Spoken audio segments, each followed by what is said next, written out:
যদিও আমি কেতিয়াবা কওঁ যে জৱাহৰলাল নেহেৰু দেশৰ আটাইতকৈ দীৰ্ঘকালীন প্ৰধানমন্ত্ৰী আছিলে, কিন্তু 47ৰ পৰা 52 চনলৈ তেওঁ মনোনীত প্ৰধানমন্ত্ৰী আছিলে। He was not elected prime minister.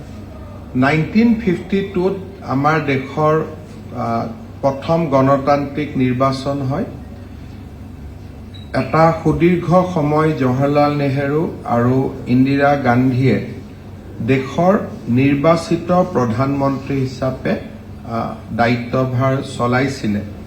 কিন্তু নৰেন্দ্ৰ মোদী ডাঙৰীয়াই এই দুইজন প্ৰধানমন্ত্ৰীয়ে অভিলেখ ভংগ কৰি তেখেতে বৰ্তমানো শাসন চলাই আছে, যি এটা ৰাজনৈতিক আৰু আমাৰ গণতান্ত্ৰিক ইতিহাসৰ এটা নতুন অভিলেখ।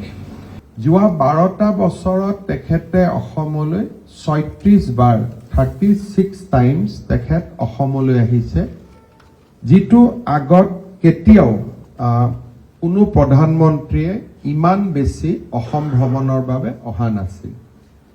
আৰু এটা সময়ত প্ৰধানমন্ত্ৰীসকল আহিলে দিনটো কাৰ্যসূচী সমাপ্ত কৰি উভতি যায়, কিন্তু ভাৰতৰ প্ৰধানমন্ত্ৰী হিচাপে নৰেন্দ্ৰ মোদী ডাঙৰীয়াই গুৱাহাটী, কাজিৰঙা, ডিব্ৰুগড়, যোৰহাট এই সকলো স্থানতে তেখেতে নিশাও কটাইছে।